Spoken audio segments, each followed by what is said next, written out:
What's up, Mama Boss? Welcome back to the Mompreneur Mastermind Show. I'm Stephanie Gass, success strategist and passive income queen creator.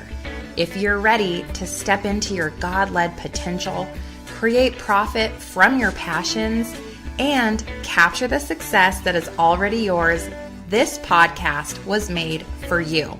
As always, you can find out more and connect with me over at stephaniegass.com. So grab that cup of coffee or fill up that glass of wine and let's dig into today's show. Oh my gosh, I am so pumped, you guys. We are welcoming super special guest and also my BFF, Stephanie Asher from Self-Love with Stephanie Fit.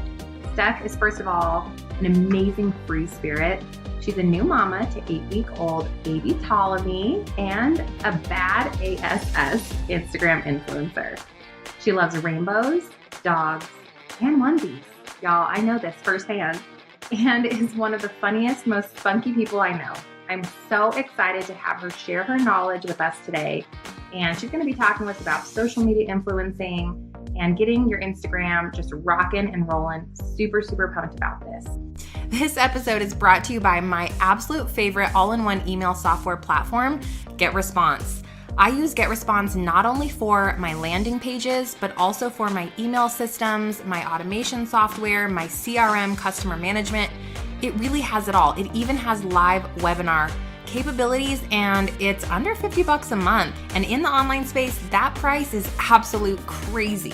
I'm really happy with it. It has wonderful deliverability, and it's just so cool because it's that all-in-one platform. If you want to check out GetResponse and get a 30-month trial completely free, no strings attached, head over to bit.ly/startyouremaillist and fall in love.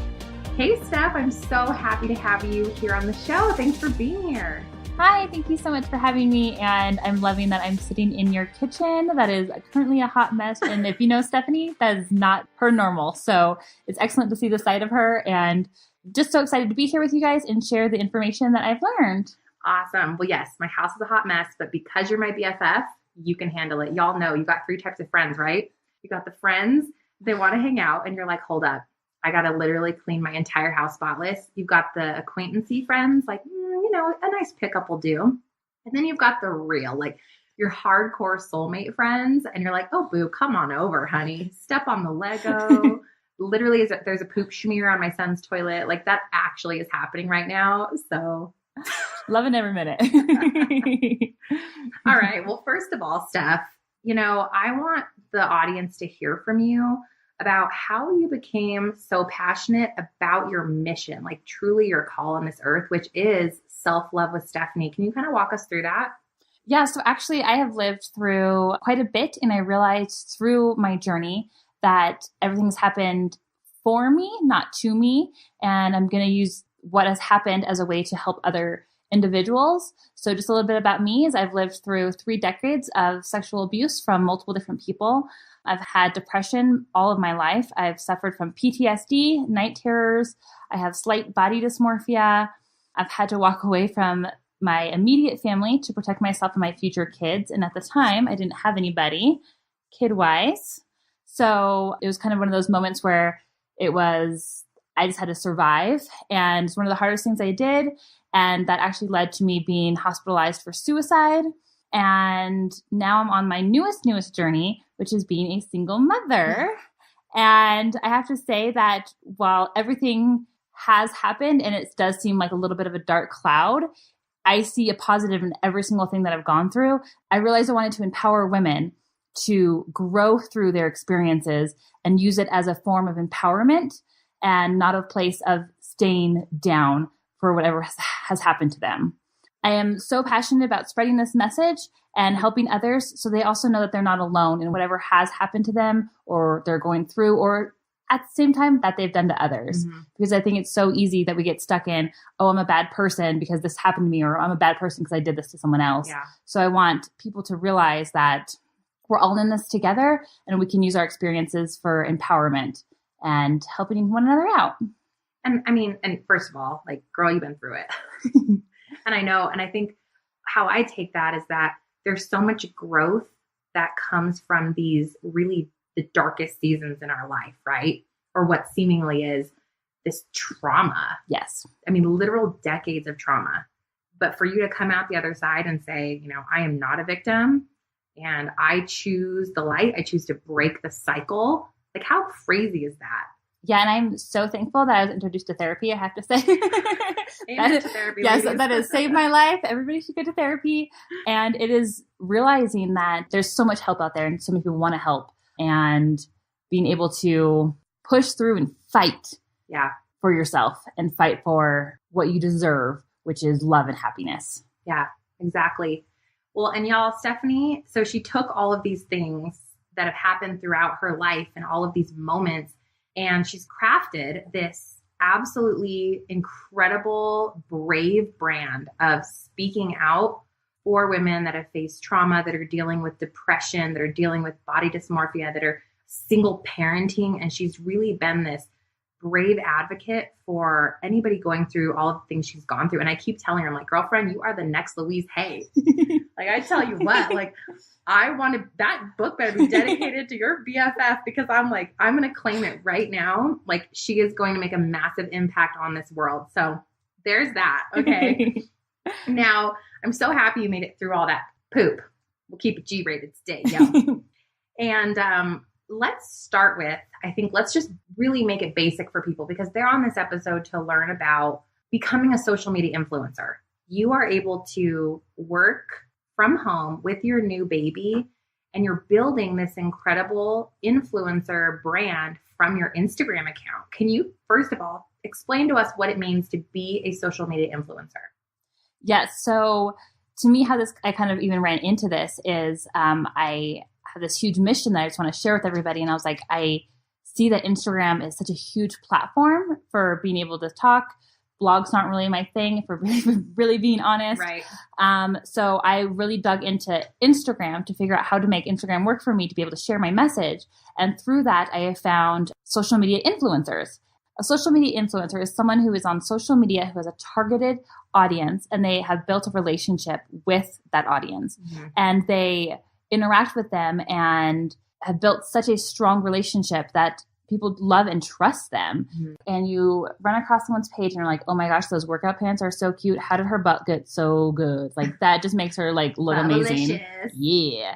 I want those pants. And then at the bottom, it says tagged by whatever brand. That right there is an influencer. Someone who makes you stop and think, I want that. Right. Whether it is any topic, their house, their clothes, their baby gear, their child themselves. Like, there are some cute kids out there that I'm like, I want that kid. Give me that one. So an influencer is someone who has a lifestyle or activity level or interest or hobbies that you really relate to. And brands want to hire them because they have the direct target audience that they're trying to reach. And it is a cheaper way than doing a large targeted marketing campaign to get those customers. So they are using influencers to hire them out to represent their products. I almost see a bigger push towards this influencer movement recently than I see, because TV is almost obsolete, right? Yep.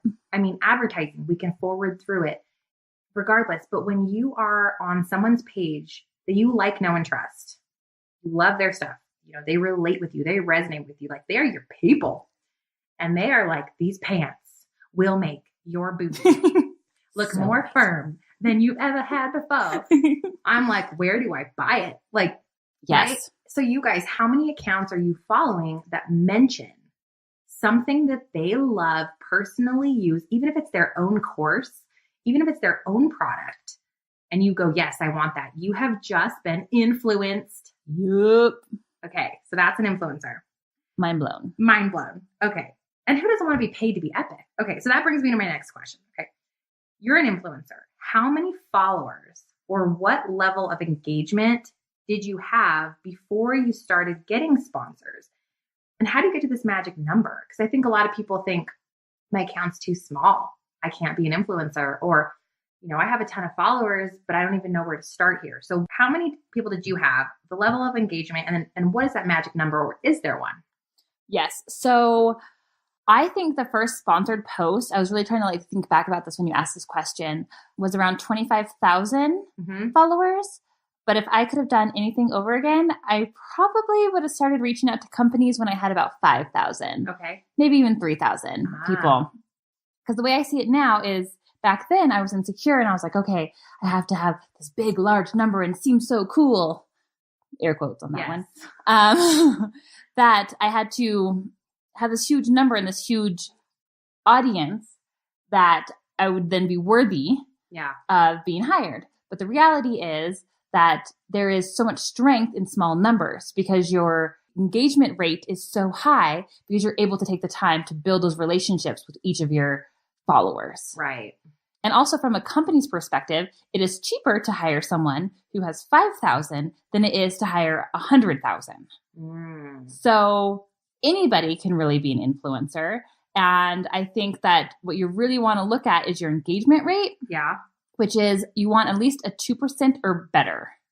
And that is taking your 2% or better. And that is determined by the number of total engagement, which is your likes plus your comments plus your shares divided by your total amount of followers. Oh. So a little bit of math. Okay. I always thought it was purely, your follow number. So you're saying that we can actually start getting sponsored, and we'll talk about what does that mean, like free products versus making money in a minute, guys.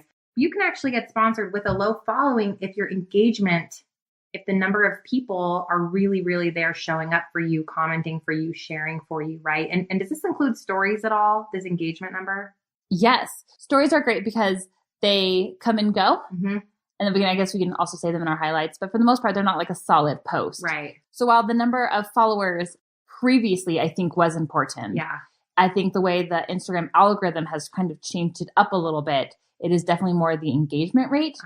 And how to grow your following on Instagram. There's a 5-3-1 rule. Sure. Which is if you find the people that you love and resonate with, you find them on Instagram, go to their page, like 5 of their posts, comment on 3 of them, and then follow them. Yes. And that really just blows up their feed. And it's like, oh my gosh, who is this? I love them. Like, thanks so much for all the kind words. And then they go over to your page and see if they resonate with you. Obviously, do this authentically and really truly mean it. Yeah. Because at the end of the day, this is a platform where it is building relationships and you want to make sure that you are real. The more people that are exposed to your page, the more people start engaging with you, following you, that kind of stuff. Sure. The other thing you can do to grow your Instagram is you can hire an Instagram manager. And that is someone who kind of works in the background and does the 5-3-1 rule for you. And it is basically just to get people to know that you exist and get them to go to your page. Like to see notice you. Yes. Yeah. Just to see if they even resonate with you. Sure. Because half of the issue is how do you get that exposure? Yeah.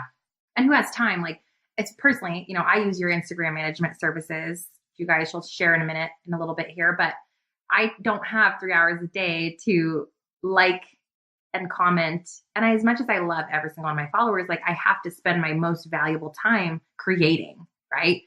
It's either I'm going to go like stuff or I'm going to record this podcast right now. So you guys, we're not saying you have to spend your entire life doing the 5-3-1 rule, but we're saying if your focus is growing engagement, whether you do that yourself or you outsource that, it is something that will help grow that engagement rate, which is key for becoming an influencer. Is that right, Stephanie? Yes.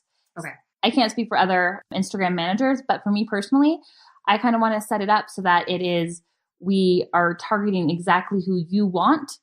And so that we are saying what you would say if you found them yourself. Because at the end of the day, you did find them. You do love them and you do resonate with them. And so it's coming from such a genuine, wholesome place versus like a bot system where it's just a cold meh. Yeah, totally. No, I know exactly what you mean by that. And that's so attainable for so many. And so for those of you thinking, how will I ever become an influencer? Like this still seems really crazy for me, whether it's the follower number or whether your engagement just simply isn't there. I want you to know it's literally all about consistency, adding value, having a feed that stands out. And for me, it was outsourcing that Instagram management. So Steph, like, what do you want to say there? I mean, I'm sure that you can kind of expand on that for us. Yes. So I personally believe the best thing you can do is add value on all social media platforms. It doesn't even have to be Instagram. I think that the best thing that you can do is make the world a better place. Whether that is you're an interior designer and you want to help how to improve the flow of a bathroom, how to organize a small kitchen, how to make your place cute if you're renting. Mm-hmm. How can you improve and help the world with whatever niche you are in? Yeah.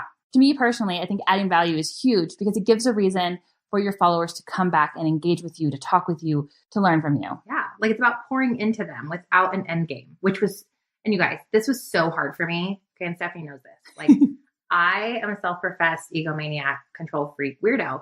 And I'm like, I have to just give with nothing, no expectation. And so it's a mental shift to go from I sell something and that's my end goal, or I want to make money from my Instagram account, to I'm actually just going to pour into people and know that at the end of this energy and love that I'm pouring into the world, there is abundance that will flow from that.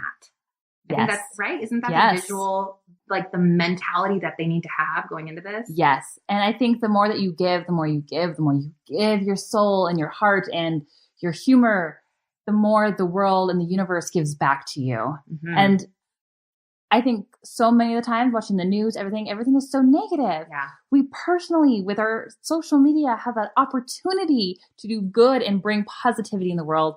And I just think everybody should take that opportunity. And I think that providing value on your social media does not have to mean you have to go out there and tell your heart-cringing story to like me. Yes, like, I do. like you don't have to like do the crazy. I think that if you have humor, if you can motivate, if you can inspire, help people feel not alone, you can solve some problems, give action steps. If you can just provoke a feeling, any type of feeling, you are helping. As long as you're coming from a good, positive place and you leave people uplifted, then you are doing so good. And that is what's adding value. And I think that is what will really grow and great consistency with your followers through your social media. So why adding value is so huge. I think the other thing to really consider and really focus on is your consistency. And that is brand consistency and posting consistency. Brand consistency is so important because your audience will be able to recognize you as you fall into their feed. Right. It is that instant connection of, I know exactly who that is and I'm going to want to read that because I love them so much. Sure. And have you ever seen those Instagram profiles where you look at their page and it looks beautiful like a magazine? Uh-huh. That is the brand consistency. Their colors are the same. You can go to their website and it matches their Instagram. You want that brand consistency. And so that when a company hires you, they also know what they're going to get from you. They know the colors. They know what your photos are going to look like. They know what the overall aesthetic is going to be and whether that's going to match their brand or not. Sure. So you definitely want that brand consistency and posting consistency. Oh my gosh, post consistency. Silly people. I just don't understand it. So people are going crazy and they're like, I'm going to get once a day, 7 times a week. I'm going to hit that number. They get it for 2 weeks. They're so overwhelmed. They feel like they have no more content. Right. And then you don't hear from them for 2 months. Sure.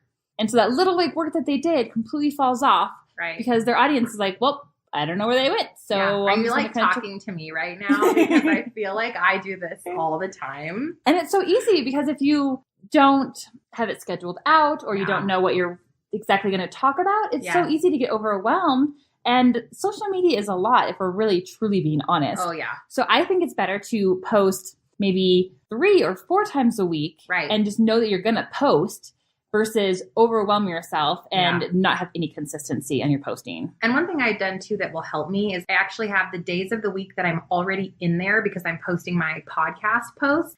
Those are the days I take and I schedule the next 3 days. So it's almost like it's scheduled into my planner and I know what days am I doing social media creation, because otherwise you guys, it's an afterthought.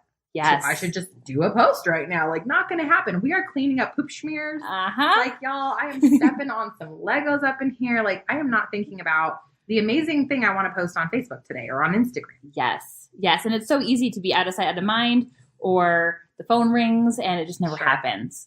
So I think, like you said, scheduling it out, whether that is on your day planner, on your phone, having an alarm go off, or using a company. There's a link at the bottom of this podcast, and I use OnlyPult. I believe you do as well, Stephanie. So to me, that's a lifesaver. I spend 2 hours once a week, and I have a week's worth of posts done, or 2 weeks worth. It is out of sight, out of mind, and then all I can do is focus on engaging in answering questions and answering those messages and really engaging with my audience. Yes. And you guys can go over to my website and click on resources and grab It's self-love is the code for Only Poll. If you guys want to try that free for a month, it's on my website. It's just sidebar. That automation software is just huge. Okay, so that is just pure gold. Value, brand consistency within the posting, right? Consistency with your words, your message, your voice. Now, let's go into this. How does it work when you decide, I want to be sponsored? Do you reach out to companies? Do they reach out to you? Do you get products versus money? Like, what does the process look like? So I think it can work however you want it to work. So I personally reach out to companies that I am passionate about, that I'm like, I know that my followers, my friends, my mom would love and really benefit from this product. So to me, I want to share that with the world. Yeah. And also, if I sit around and kind of wait for people to come to me, I might get something that does not resonate with me. I had one that came through and it was supporting Walmart, and I just don't support Walmart. And so I said no. Whereas if I go out myself and find the companies that I really love and resonate with, then I know that I'm in a better spot and I'm coming from a pure being genuine versus anything that's forced. Okay. And then so when you're approaching these companies, what do you say or how do you start the process?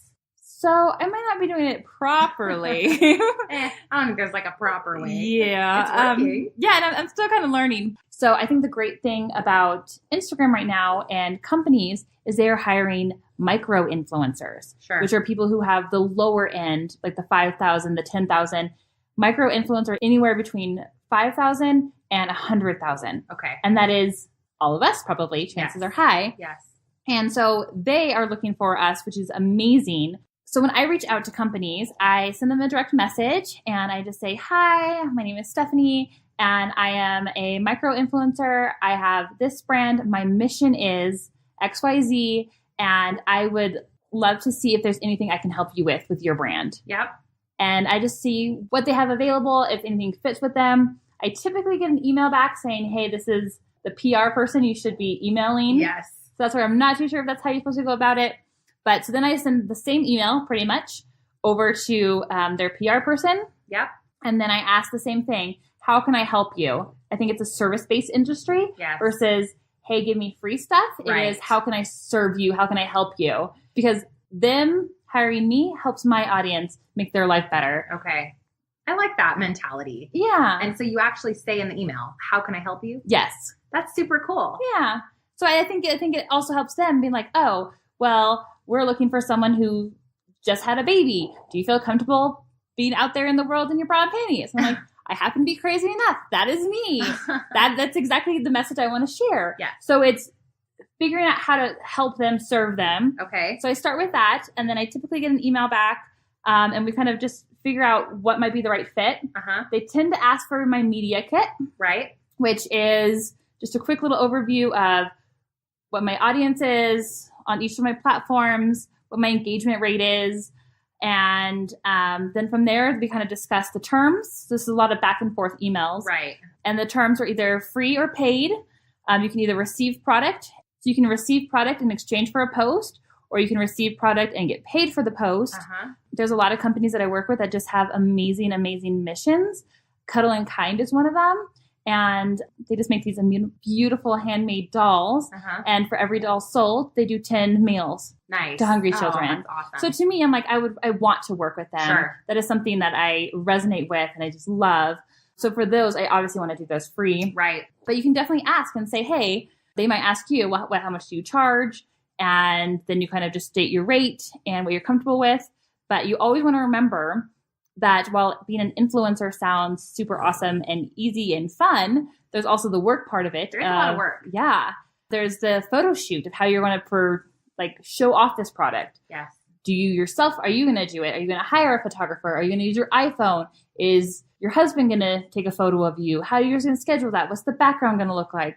So there's the whole process of planning the post and making sure that you are truly representing the best of your ability for that brand. Yeah. And truly coming from a place of love, I think is a huge part of that. And then from there, then we discuss what social media is going to go on, how long it's going to go on, if it's going to go on the stories, if there's like a swipe up. If you have more than 10,000 followers, you can do the swipe up. And then I personally send them a photo before I publish it so that if they want to use it for any of their stuff, they totally can. And Then after the post has gone up for about a week, I send them the stats. So you can go to like the insights on your Instagram and I show them how it did. And then I receive payment if there is any payment. Okay. So let's talk about that for a minute. What should a micro influencer, let's just say, I'm going to guesstimate that the listeners here on the show are probably under 10,000 followers, the majority, maybe under 20,000 followers. Okay. And they decide, all right, let's say I have 1% engagement. I think I'm ready to start becoming a micro influencer. What would you recommend that they charge? And then what would be included in that? So, for example, is it $25 a post? Is it $300 a post? Is it per post? Do you charge separately for your stories? Kind of how do you package that? So that is such a loaded question.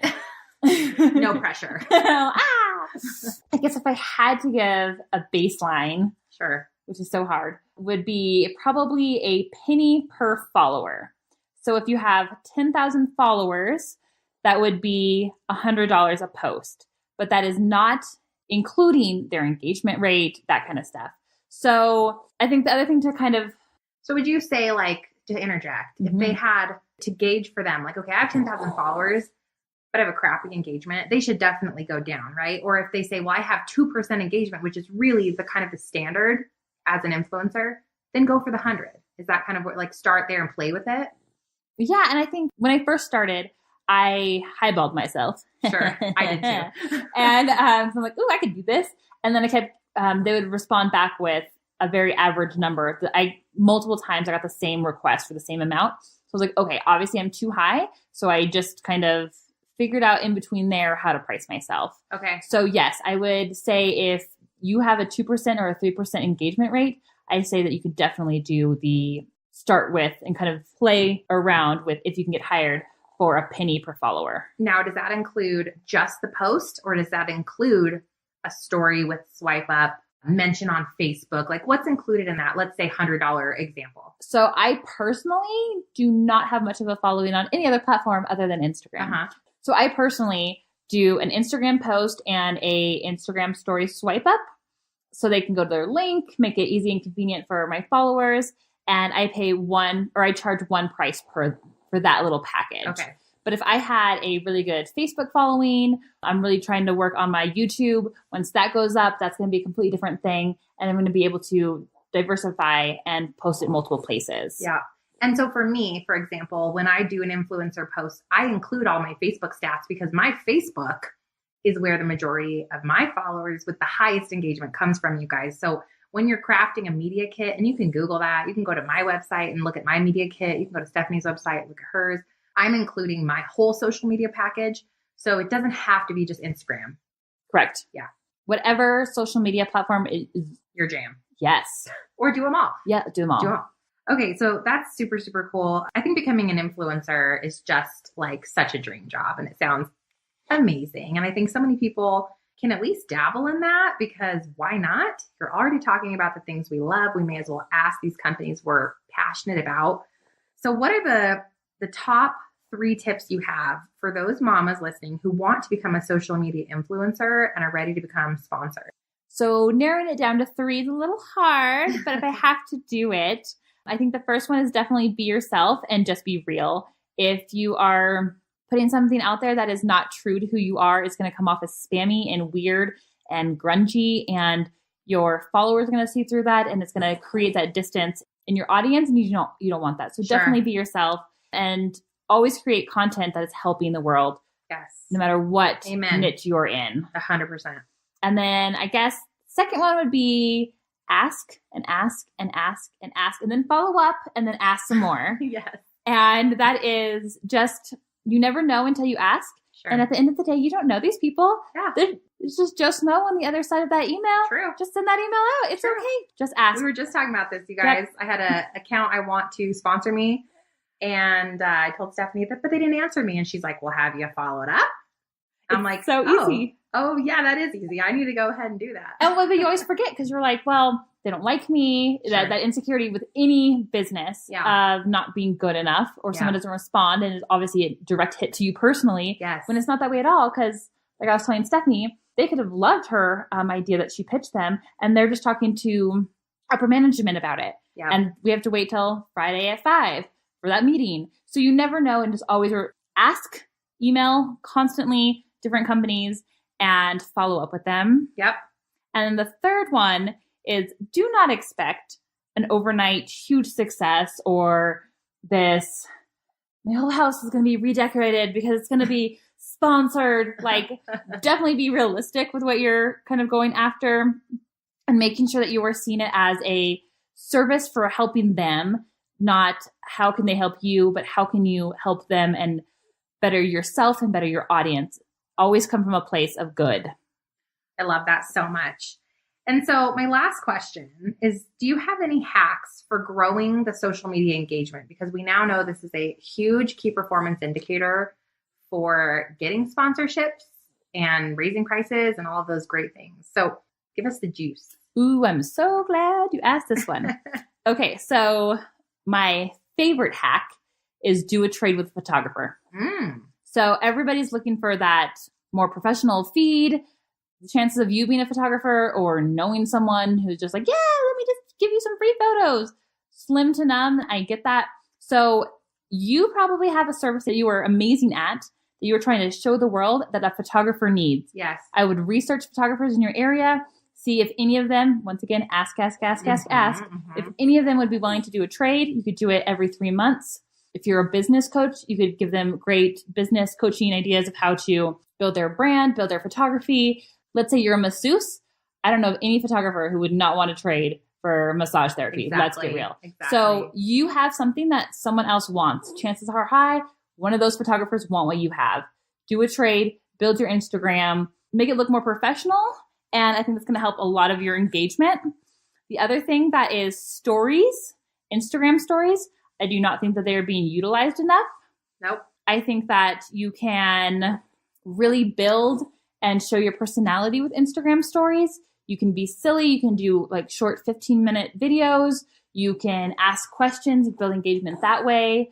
I think that they are so amazing and definitely not utilized enough. And the other great thing about stories is you're constantly popping up. Your little face is popping up at the top of everybody's Instagram. Yep. And you're constantly being a reminder. Oh, I should go look at see if there's a new post. Oh, I wonder if there's a new this.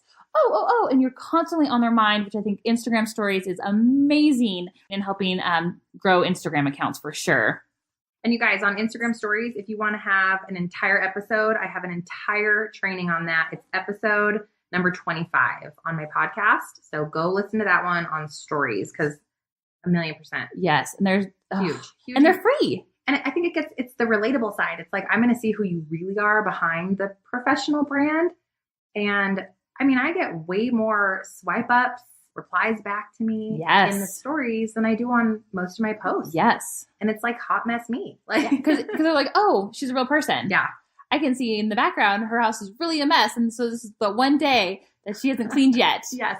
And people love it. They're like, I'm so glad to know I'm not alone. Yes. Right? Yep. Oh my gosh. So all of this was like totally mind blowing. I'm just so excited. I know so many people have been curious about becoming an influencer, how they can get sponsored, how it all works, how much they should charge. So thank you. You're amazing. You're incredible. And I think your mission of helping women be empowered, helping them love who they truly are inside and out, and just kind of taking the life experiences and the seasons you had and crafting that into an empowerment brand is freaking awesome. Thank you. So I'm so proud of you. Thanks. And thanks for being a guest on our show. And I'm sure everybody wants to know where to find you. So can you tell us where to find Stef? Yes. So my lovely rainbow account. I just love rainbows so much. So I just had to include it. So you can find me at Self-Love with Stephanie on Instagram. And if you're interested in Instagram management, you can reach out to me on my website. There's a contact button. Just put Instagram management in the title and I will definitely get back to you. I also have a ton of self-love resources that are going to be coming out soon. So below is my email to sign up for that. And I'm just so blessed to be able to be on this podcast and to be able to help someone. And my dream was just to be able to work from home and raise my child and photograph him, to be completely honest. And so if I can help someone else do that, then that is a great day for me. So I hope to connect with everybody and I'm so excited. And thank you so much for having me. You're welcome. Hey mama, real quick before you go, if you found value in today's podcast and you learned something new, if you'll head over to iTunes, the Mompreneur Mastermind Show, and leave a review and subscribe to the channel, that would be awesome. And I'd love to connect with you over on social media. My handle is @Stephanie Gass. I'll see you soon. Praying light, love, and abundance. Until next time.